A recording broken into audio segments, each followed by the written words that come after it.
L'autoroute, c'est la balise et la vitesse, le décompte des kilomètres. Ici, ce sont les heures qui défilent.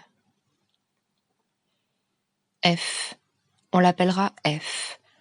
Demain, elle sera portée disparue. Pour l'instant, il est 6 heures, cité, palier. Ça commence, ça recommence. C'est un mur qui s'effondre, le fusil sur ta tempe.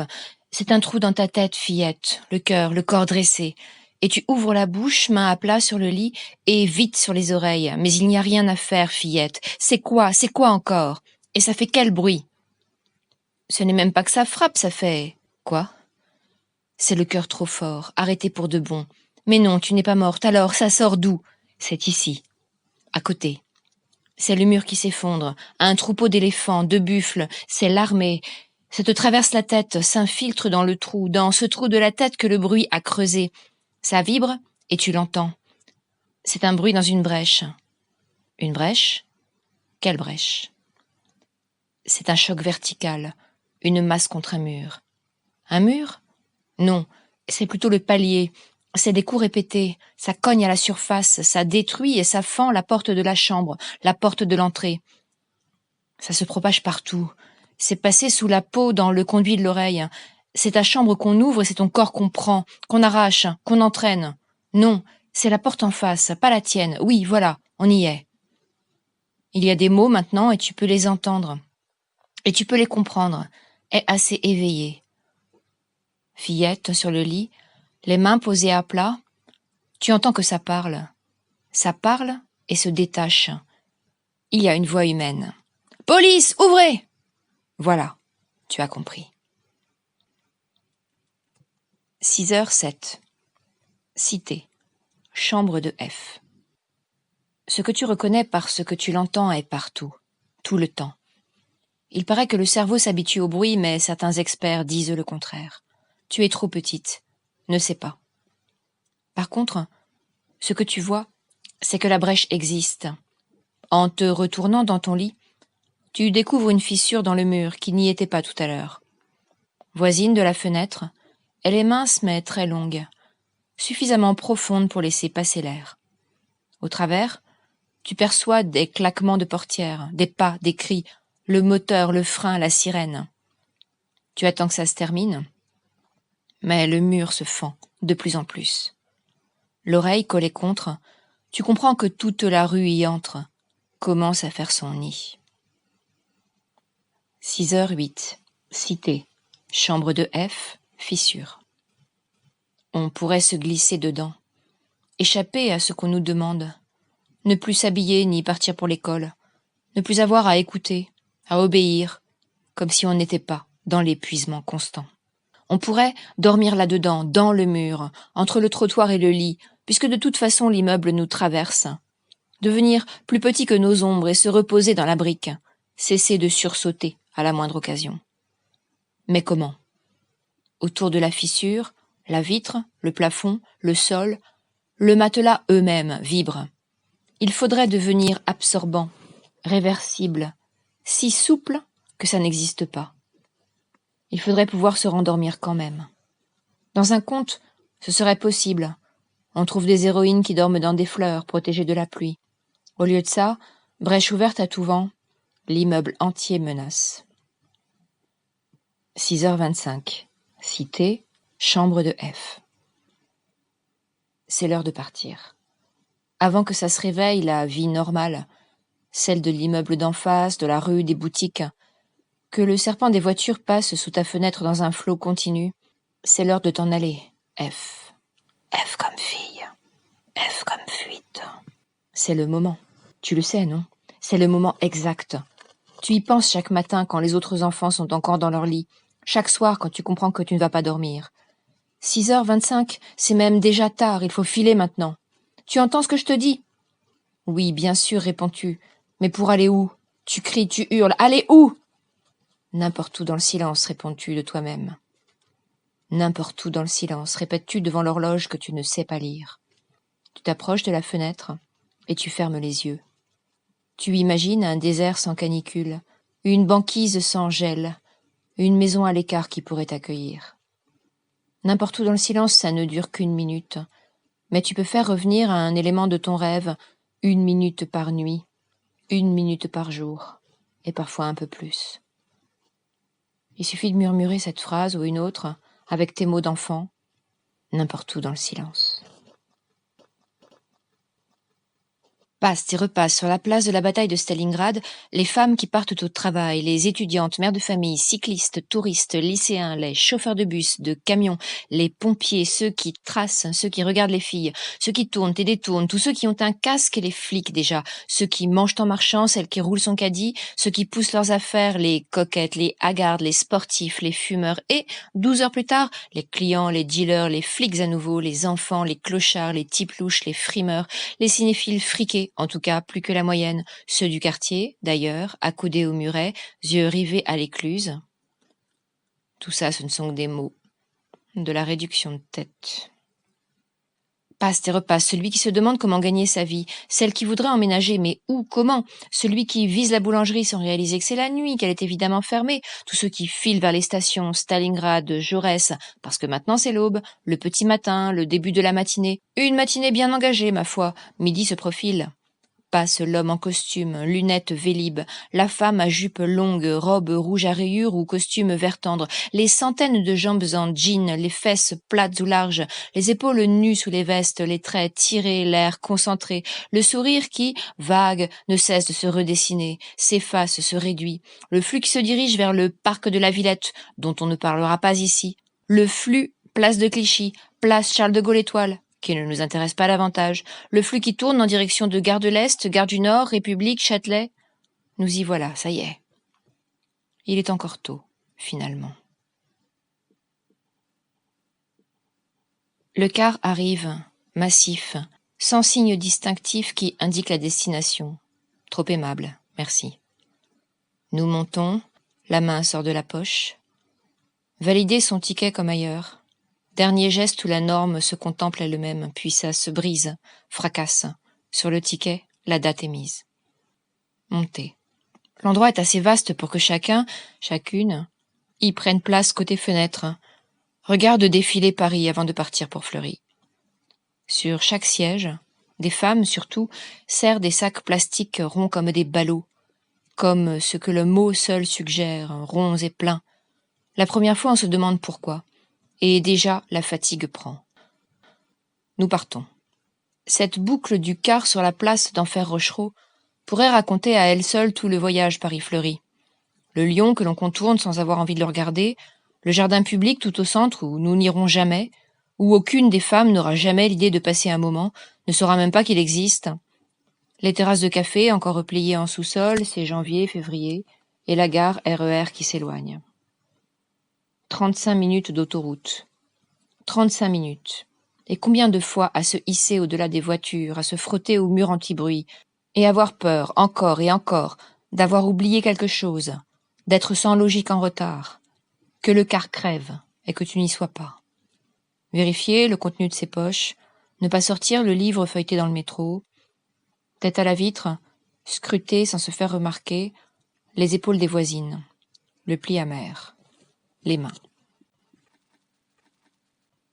Qu'est-ce qu'on transporte? N'importe qui transporte, comme image de Fleury la première fois avant d'y être, avant que le car ne s'arrête. Un hall d'entrée aux commandes tout automatiques, où les journalistes ont le droit de filmer de temps à autre, plaqué prison modèle aux commentaires pour l'infirmer, et le plus souvent non, avant de suivre le directeur à petits pas vers les nouveaux types de cellules, repeintes en bleu, en crème, mais les fenêtres longues, horizontales, plexiglas à la place du verre, c'est la seule chose bord cadre que l'on voit. Peut-être la structure aussi, la vaste étoile dans le champ. Mystère. Oublier les images qui défilent le long de l'autoroute, tandis qu'on se répète CJD au premier arrêt, CJD au premier arrêt, CJD au premier arrêt. CJD ou centre des mineurs. Tu as 19 ans, mais un mineur dans cette prison y reste jusqu'à 21. Voilà pourquoi.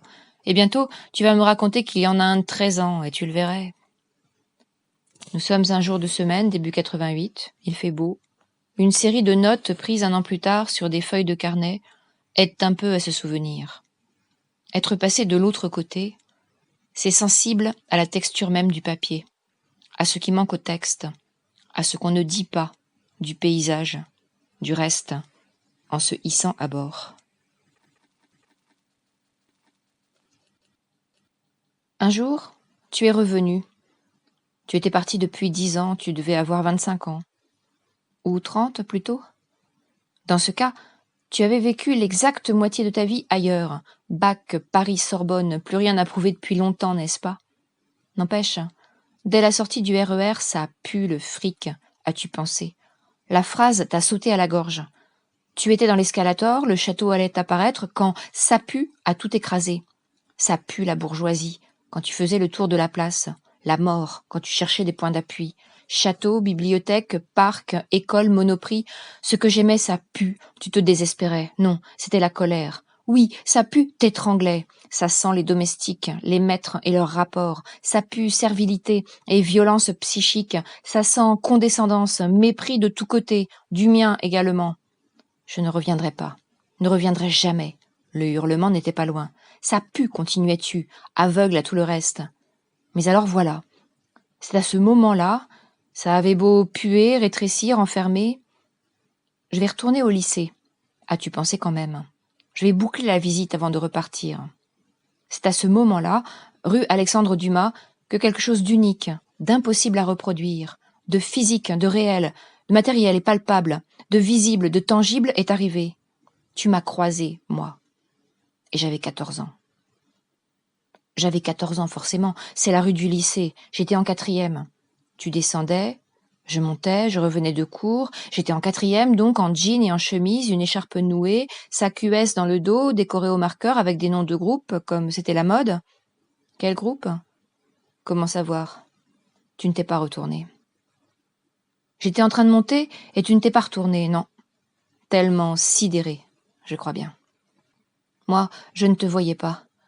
Comment se reconnaître quand on a 14 ans et qu'on se croise à 30, ou 25 même, tant la vie s'accélère à ces périodes-là. André de Dienes, photographe, voit en Norma Jean Dougherty, la future Marilyn Monroe, une jeune femme qui rit et qui l'intimide. Une femme qui rit. Voilà comment il présente dans son journal, au début, celle à qui, par ailleurs, il n'ose jamais demander de poser nu, alors qu'il n'a que cette idée en tête, et qu'avec les autres, il n'hésite jamais. Elle rit sans arrêt, pour n'importe quoi, pense-t-il, des broutilles, devant tout ce qu'il y a de neuf à découvrir en chemin.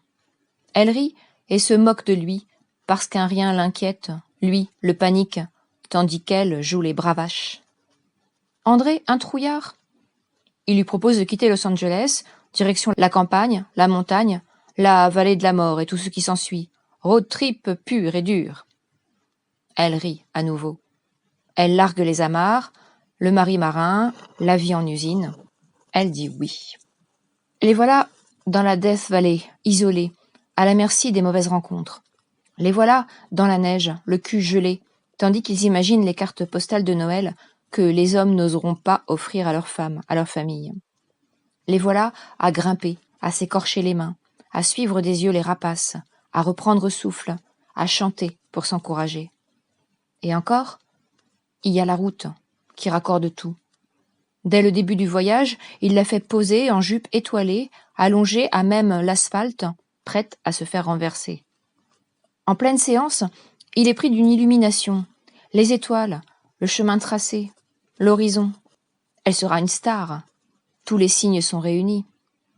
Est-ce ce jour-là qu'elle a commencé à y croire? Play. La pluie, la nuit déjà tombée, elle marche main sur la rambarde et ne porte qu'un pull. Elle ne pense qu'à ça, avancer, traverser. En face, la bande d'arrêt d'urgence et ses 20 minutes de survie. De son côté, les phares des voitures qui coupent en transversale, rayent, hachent. Cette lacération, c'est le rythme trouvé de la chanson, des pas. Elle marche, et bien sûr elle a froid, elle a peur de se faire écraser, enlever, violer, tuer si une voiture s'arrête. Mais quoi? Si c'est elle qui stoppe, tout devra disparaître. Du jaune en rafale sous les semelles, dans les yeux, et un fond de décor qui se voudrait bleu nuit, mais se voudrait seulement. Le décor peut toujours attendre, il ne s'agit pas d'une image qu'on se fabrique, mais qui vous tient le dos. Si la nuit surgit, plane, circulaire, noire ou verte, personne n'y peut rien. Pas de vertige, pas de péripéties, de refuge, d'accident, aucun secours, aucun remède, on n'est pas dans un film, sache-le.